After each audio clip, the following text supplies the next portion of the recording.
Kitab Bilangan. Kitab keempat di Alkitab ini meneruskan kisah bangsa Israel setelah keluarnya mereka dari perbudakan di Mesir. Tuhan telah membawa mereka ke Gunung Sinai dan Ia masuk ke dalam perjanjian dengan mereka di sana. Dan meskipun Israel memberontak, Allah telah dengan murah hati menyediakan jalan bagi Israel untuk tinggal dekat dengan hadirat-Nya yang kudus di tabernakel. Jadi, Kitab Bilangan dimulai di akhir masa 1 tahun Israel tinggal di Gunung Sinai dan mereka berangkat menuju padang gurun dalam perjalanan ke tanah yang telah dijanjikan Allah kepada Abraham. Adapun alur kisah kitab ini dirancang sesuai dengan tahapan perjalanan mereka.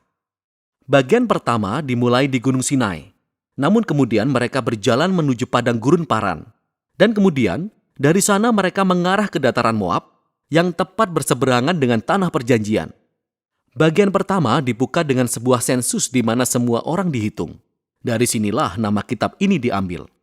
Dan kemudian ada hukum-hukum tentang bagaimana suku Israel itu harus diatur dalam perkemahan mereka. Jadi tabernakel harus berada di tengah dan kemudian dikelilingi oleh para imam dan suku Lewi. Dan kemudian di sekeliling mereka, kedua belas suku diatur dengan rapi dengan suku Yehuda sebagai kepala. Ini semua simbol terperinci tentang bagaimana kehadiran Allah yang kudus berada di pusat keberadaan mereka sebagai umat-Nya. Semua ini diikuti dengan serangkaian hukum yang mengembangkan hukum-hukum kesucian kitab imamat. Supaya hadirat Allah bisa hadir di tengah-tengah mereka, maka setiap upaya harus dilakukan agar kemah menjadi tahir, tempat untuk menyambut kekudusan Allah. Dalam pasal 10, awan kemuliaan Allah naik dari atas tabernakel dan menuntun orang Israel berangkat dari Sinai menuju padang gurun. Dan seketika keadaan menjadi sangat buruk. Di pasal 11, bangsa ini mulai bersungut-sungut karena lapar dan haus, dan bagaimana mereka ingin kembali ke Mesir.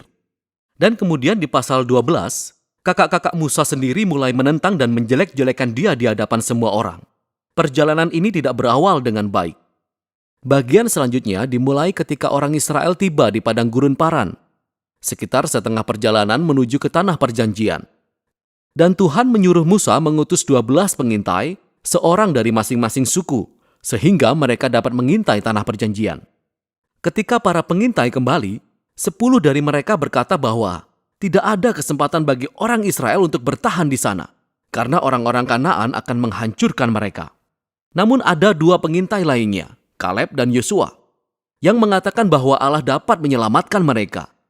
Akan tetapi 10 pengintai itu membangkitkan kemarahan yang menakutkan dari orang-orang. Dan mereka mulai merencanakan pemberontakan. Mereka berencana untuk menunjuk pemimpin baru dan kembali ke Mesir. Maka sewajarnya Tuhan marah, sehingga Musa pun memohon bagi bangsa ini. Dia meminta Tuhan untuk setia terhadap janjinya kepada Abraham. Dan Tuhan melakukan permintaannya, tapi tidak mengorbankan keadilannya. Ia memberikan apa yang diminta umat ini untuk tidak masuk ke tanah perjanjian. Dan Tuhan menghukum generasi ini dengan membuat mereka mengembara di padang gurun selama 40 tahun sampai mereka mati. Hanya anak-anak mereka yang akan masuk ke tanah perjanjian. Sekarang kita mungkin akan berpikir konsekuensi yang berat ini akan membuka mata mereka. Tapi ternyata keadaan menjadi lebih buruk lagi. Jadi dalam cerita selanjutnya, terdapat kelompok suku Lewi yang memulai pemberontakan. Dan mereka menantang kepemimpinan Musa dan Harun dengan berkata bahwa mereka sudah keterlaluan.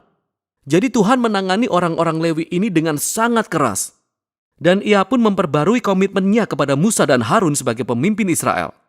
Seiring mereka meninggalkan daerah Paran dan memulai perjalanan, mereka lagi-lagi membuat masalah.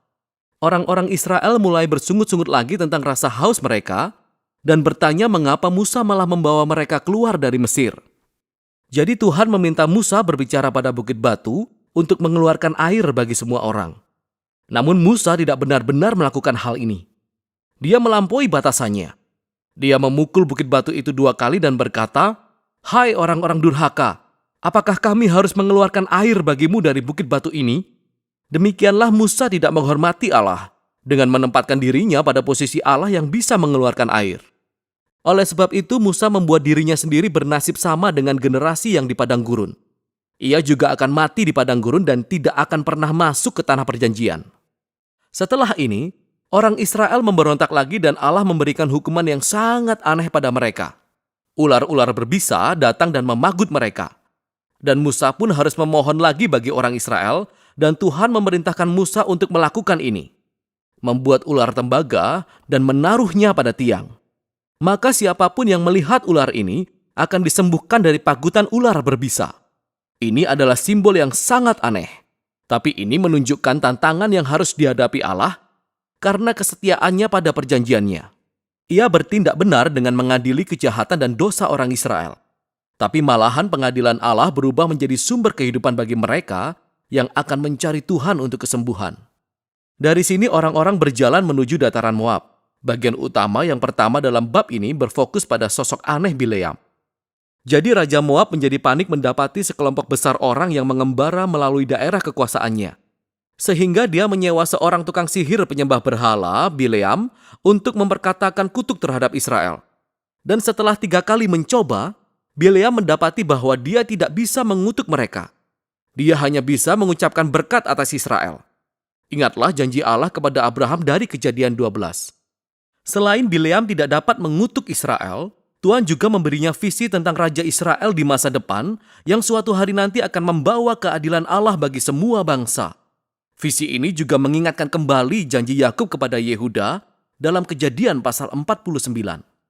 Sekarang lebih baik kita berhenti dan merefleksikan alur kisah kitab ini sampai sejauh ini. Kisah-kisah pemberontakan di padang gurun terjadi berentetan dan kian lama kian buruk. Dan sementara Allah memang menurunkan penghakiman secara parsial pada orang Israel, Dia juga tetap menunjukkan belas kasihan, menyediakan makanan dan air di sepanjang perjalanan. Dan kisah Bileam ini menunjukkan kemurahan Allah dengan begitu jelas karena inilah orang Israel. Di bawah sana di kemahnya mereka bersungut-sungut dan memberontak, tetapi di atas bukit tanpa sepengetahuan mereka, Allah melindungi dan bahkan memberkati mereka. Dan inilah perbedaan antara pemberontakan Israel dan kesetiaan Allah di padang gurun yang membuat kisah ini sangat penting bagi generasi Israel yang selanjutnya. Kisah selama di padang gurun diceritakan kembali dari masa ke masa oleh para nabi Alkitab selanjutnya dan oleh para penyair, bahkan oleh para rasul dalam Perjanjian Baru. Dan kisah-kisah ini selalu menjadi peringatan bahwa sementara Allah tetap setia kepada janji-janji perjanjiannya, Ia juga akan memperbolehkan umatnya pergi meninggalkan Dia dalam pemberontakan dan menghadapi akibatnya. Setelah ini, sisa dari kitab ini berfokus kepada anak-anak dari generasi padang gurun dan mereka mulai bersiap-siap mewarisi tanah perjanjian. Mereka mengadakan sensus lagi bagi generasi yang baru. Kemudian mereka pergi dan memenangkan sejumlah pertempuran dengan kelompok orang-orang di sekitar mereka. Dan kemudian beberapa suku bahkan mulai menetap di tanah perjanjian. Dengan demikian, kitab ini berakhir dengan generasi baru yang bersiap-siap memasuki tanah perjanjian. Dan Musa hendak menyampaikan kata-kata hikmat dan peringatan yang terakhir. Namun untuk sekarang, inilah isi kitab Bilangan.